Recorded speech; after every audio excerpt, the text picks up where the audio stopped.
actress. Back here at home, President Obama is set to give a State of the Union address on Tuesday, and this year's GOP response will be delivered by Congresswoman Cathy McMorris Rodgers. The highest-ranking Republican woman in the House is asking her colleagues to do something different, invite constituents who are left behind by the president's policies. Santita Jackson is a radio talk show host, Fox News contributor, and Ron Bonjean is a former communications director to former Speaker Dennis Hastert. And it's great to have both of you. Thanks so much. Thank you. Hey, Ron, how important and significant and impactful could it be to bring someone to this speech, make them your +1, and have them have a compelling story to tell? Is that a good strategy? Yeah, I think this is a brilliant idea by House Republican Conference Chairwoman Cathy McMorris Rodgers. You know, she's giving the response herself, and she's a working mother of 3. And to have members of Congress, Republican members of Congress, bring guests who are hurting by Obamacare, who are looking for jobs, you know, who have problems in America, is an answer to the president who every State of the Union promises the kitchen sink, yet nothing happens. Actually, since the last State of the Union, I don't think any of his promises came true over the past year. So this is a really smart move because this can punch through the local media and the social media to get to people in their districts and states to talk about the problems that the president's policies have. Santita, everything is pretty much scripted, organized, prepped, practiced. At the State of the Union, when you hear the president or any president give the story of take so-and-so, and they show them in the audience who struggled with XYZ but now has such and such, rounding applause by one half of the aisle standing up or the other half. How realistic are those stories if they're handpicked, and are they? Well, Jamie, I think that the intro to your question said it all. It's also rehearsed by the Democrats and the Republicans.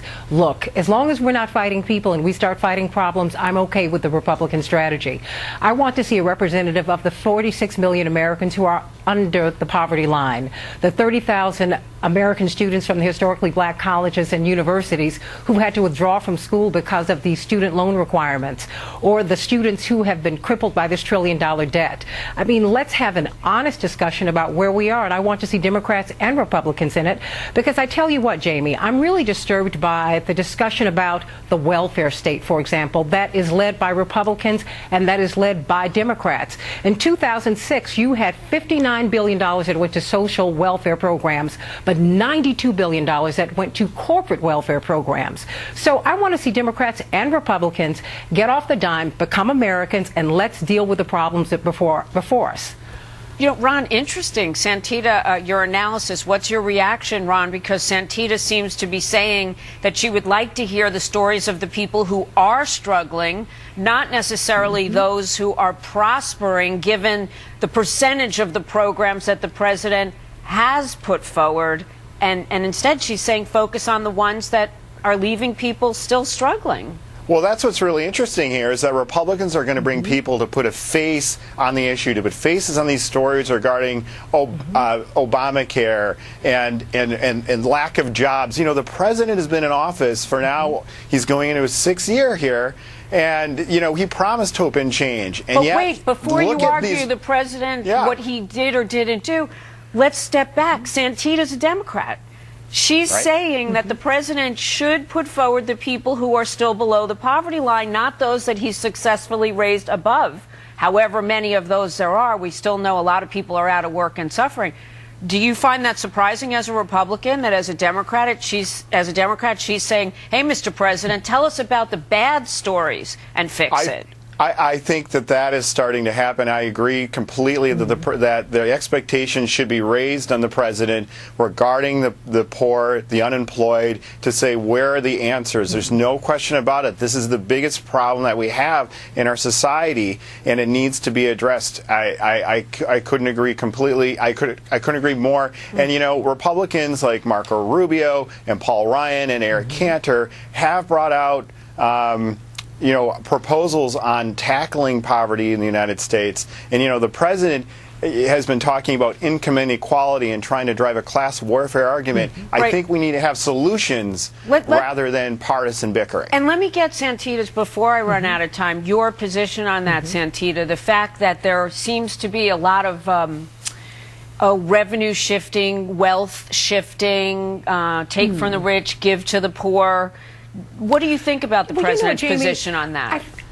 I think we need to move away from that. That's Cold War, communist are coming thinking. The fact is, 85 people in the world are worth more in terms of their monetary status than 3.5 billion people. There is a problem here, and it's a systematic problem. It's not a Democratic problem. It's not a Republican problem. It really is beyond being an American problem. It is a problem about, we have to decide that this is God's world. You know how I am, Jamie. I'm always trying to figure out what God would do.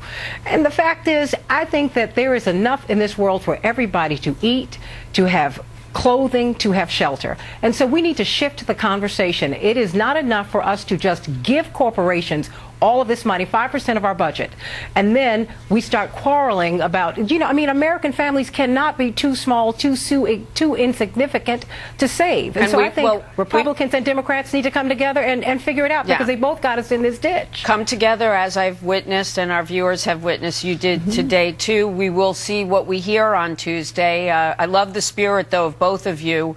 Let's hope some of these things move forward. Great ideas. Thank you both. God bless you. Thanks so much. Really appreciate it. Same to you. Bye-bye.